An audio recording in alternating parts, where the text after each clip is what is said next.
wabarakatuh. Halo semuanya, perkenalkan nama saya Nur Aziza.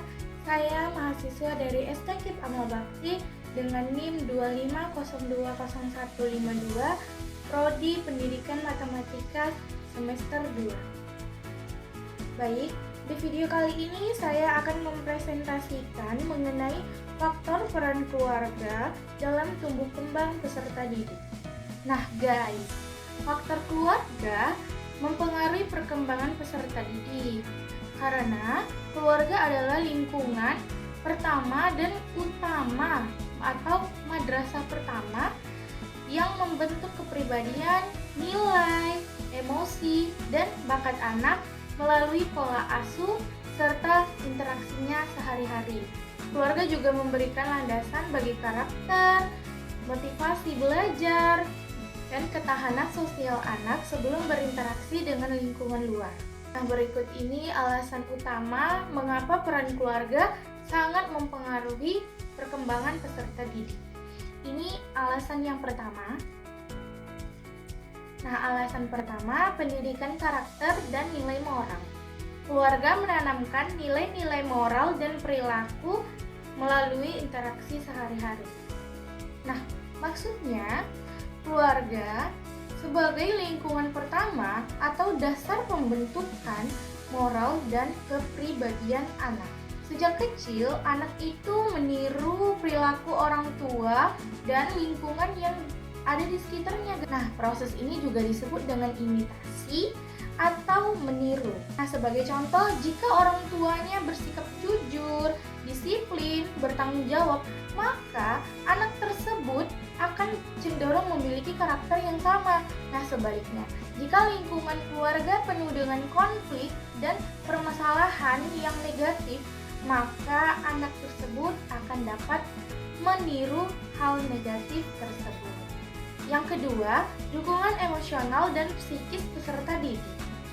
Kehangatan dan perhatian orang tua membantu anak dapat mengatur emosi dan menjalin hubungan sosial yang sehat. Kondisi emosional ini sangat berpengaruh terhadap cara anak belajar dan berinteraksi di sekolah maupun di lingkungan luar. Nah, sekarang apa sih peran keluarga dalam perkembangan emosional? Jadi itu seperti kasih sayang, perhatian, dan rasa aman. Nah, itu tuh sangat penting ya untuk anak-anak. Contohnya, anak mendapatkan kasih sayang. Nah, maka anak tersebut dapat percaya diri, berani, dan bisa mengontrol emosinya.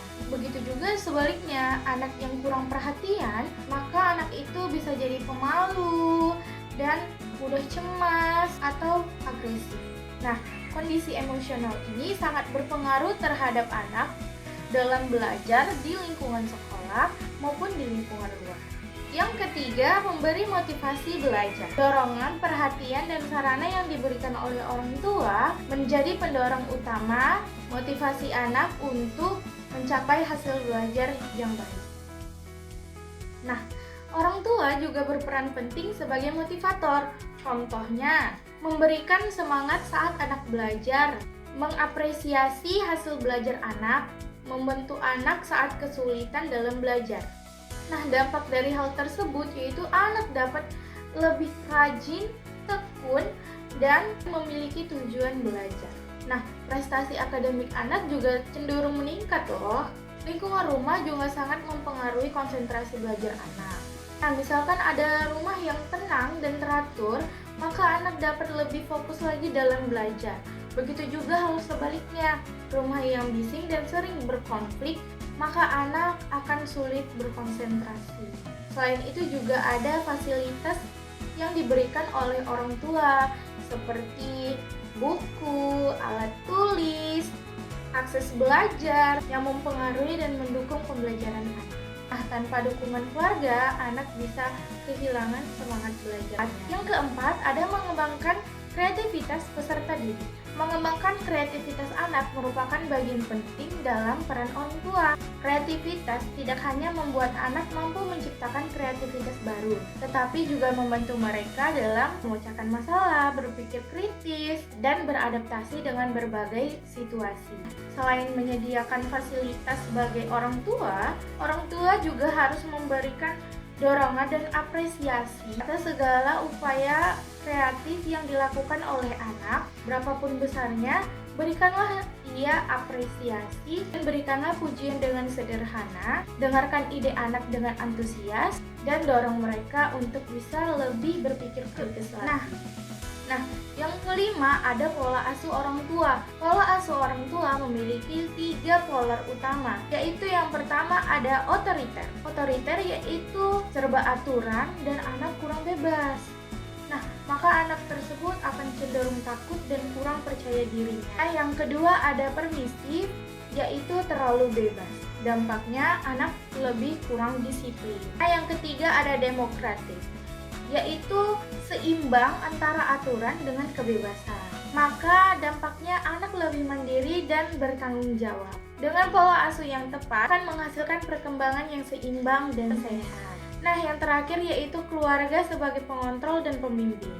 Di sini keluarga juga ikut berperan dalam mengawasi pergaulan anak, memberikan arahan yang benar, terakhir menanamkan norma dan nilai sosial. Hal ini dapat membantu anak tidak mudah terpengaruh oleh hal negatif yang ada di lingkungan luar. Baik, sekian presentasi dari saya.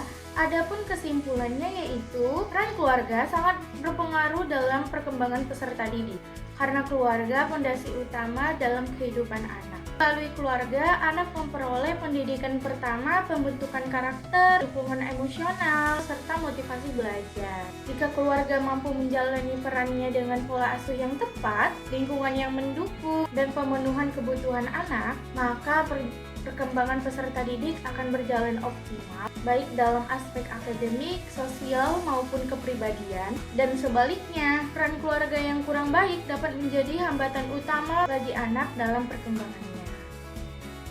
Lebih dan kurangnya saya memohon maaf.